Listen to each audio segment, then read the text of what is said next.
দেখো সম্পর্ক ছিল ছিল, এখন তো আর নেই, অতএব এখন আর কোনো কথাবার্তা বলে লাভ নেই।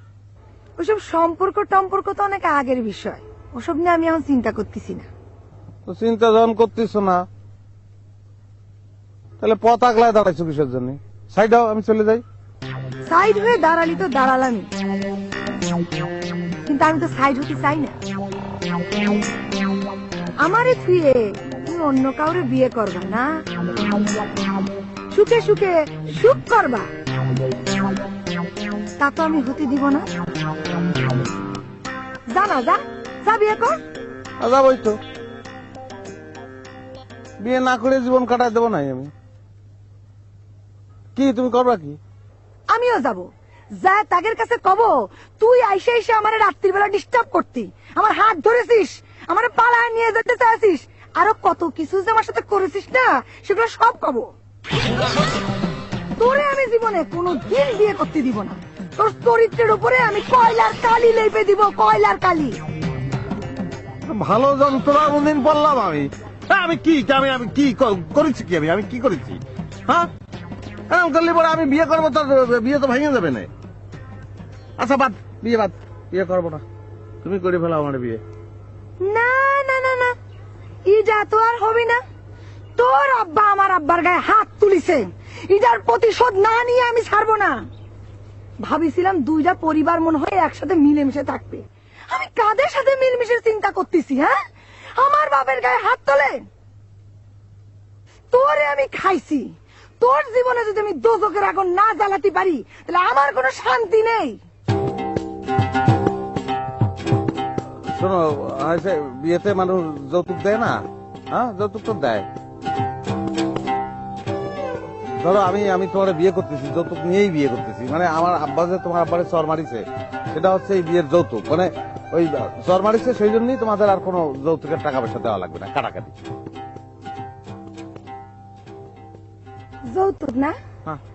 যৌতুক নিবি তো যৌতুক আমি নিয়ে আসছি। বল কি যৌতুক নিবি, বল বল কি যৌতুক নিবি, এই বল কি লাগবি তোর? আরে কোন যৌতুক লাগবি তোর? চল তোর যৌতুক তো দেবো। বিয়ে করবো কিসের? তো বিয়ে করলে তো বাসরাইতে তুই আমার মেরে ফেলবি। তোরে বিয়ে করলে না, তোরে আমি বিয়ে করলে না, ওই তুই যৌতুক নিয়ে আমার বিয়ে করবি না? এত বড় সাহস!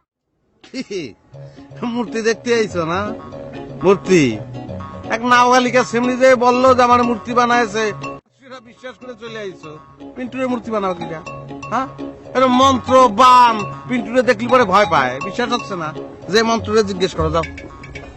জিজ্ঞেস করতে হবে না, নিজেরে তুমি শয়তানের যত বড় উড়োজাহাজই মনে করো, আমি তোমারে মূর্তি বানাবো। আমি সে বুঝেছি, আমার জীবনরে হাবিয়া যোজক বানাবি, তাই তো?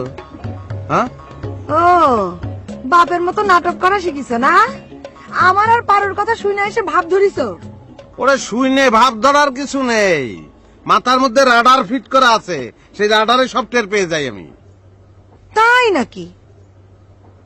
তাহলে বলো দিন আজকে সকালে আমি কি দিয়ে ভাত খাইছি? সকালে আজকে তুমি ভাতই খাও নাই, কেন খাও নাই সেটা শুনবা?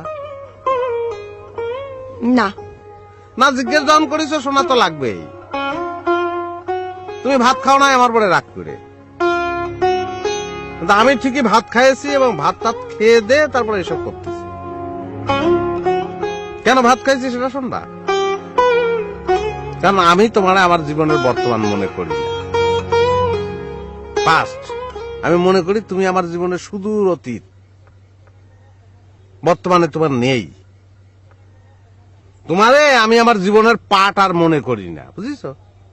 আমি মনে হয় খুব মনে করি, আর আমি মনে হয় আজকে আইছি তোমার হাত ধরে কান্তি। এই, আমার হাত ধরে কানতে চাইলে আমি তোরে কানতে দেব? হুম, তুই কানবি একা একা, একলা একলা তোর কান্তি হবে। তুই তোর আব্বার পক্ষ নিয়ে আমার অপমান করেছিস, আমি মাইন্ড করেছি, আমি শেষ দেখে ছাড়বো। আর আমি মনে হয় শুরুতেই বসে থাকবো না, আমি ওর শেষ দেখে ছাড়বো। আমি কিন্তু সাবধান করে দিচ্ছি, গলা বাড়ায় একদম কথা বলবি না। এই তুই একদম চুপ, তুই আমার সাথে গলা বাড়ায় কথা বলবি না। যেদিন তোর রাতের ঘুম হারাম করবো না, ওই দিন টের পাবি আমি কি জিনিস। ওরা তো রাত্রিরে আমি ঘুমাতে চাই না, রাত্রিরের ঘুম আমার দরকার নাই, দিনে ঘুমায় পোষায় নেবো। যা, ও দিনে শান্তিতে ঘুমানো মনে করিস? তুমি কোনোদিনও দিনেও শান্তিতে ঘুমাতে পারবা না। এই তুই কিন্তু চিনিস না আমারে। তুই আমারে চিনিস না। আঙ্গুল নামা। তুই আগে নামা। তুই আগে নামা। নামা।